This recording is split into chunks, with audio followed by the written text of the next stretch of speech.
Probably the biggest thing that we've got going is our statewide fiber initiative, where we're going to bring broadband to all corners of the state. Today, Kentucky is like 49th in broadband adoption at the household level. We can't have that. We need economic development, we need medical care, and we need education. This is going to bring it all to us. Well, we have a website now called Open Door, which has a lot of the kind of information that citizens want, including all of our salaries. But we're looking at where we can open up some other data to create some initiatives, to get some of our citizens to be creative and find some apps that we don't have time or the thoughts to develop. We believe data is the biggest asset we have other than our people. Data controls everything we do. It's the definition and classification of data that'll tell us whether it can be public or non-public.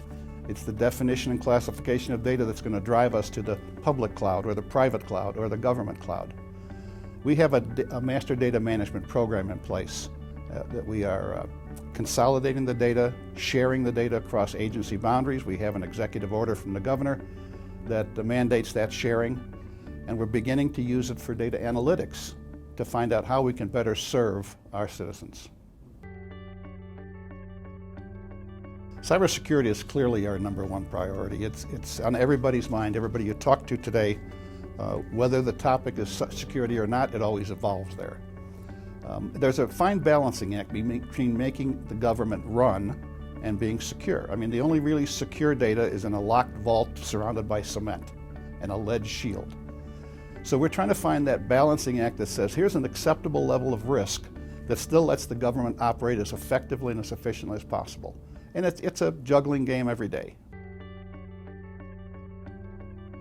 Well, one of the things we just finished here in the last month or so, our infrastructure consolidation.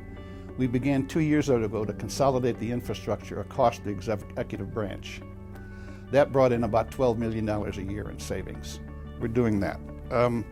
We're looking to rationalize the data, as we just talked about, and find out what that data can tell us, how we can better serve the government. We're looking at things like X as a service and cloud.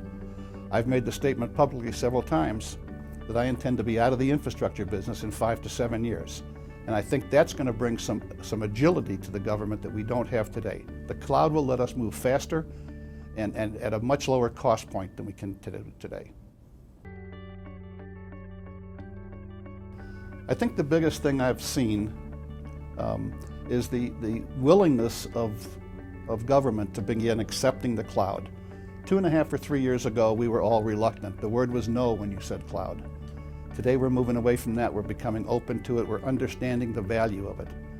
That's been a significant shift. I think the other big shift I've seen is the realization that data is that greatest asset that we talked about, and that we have to begin basing our decisions on data.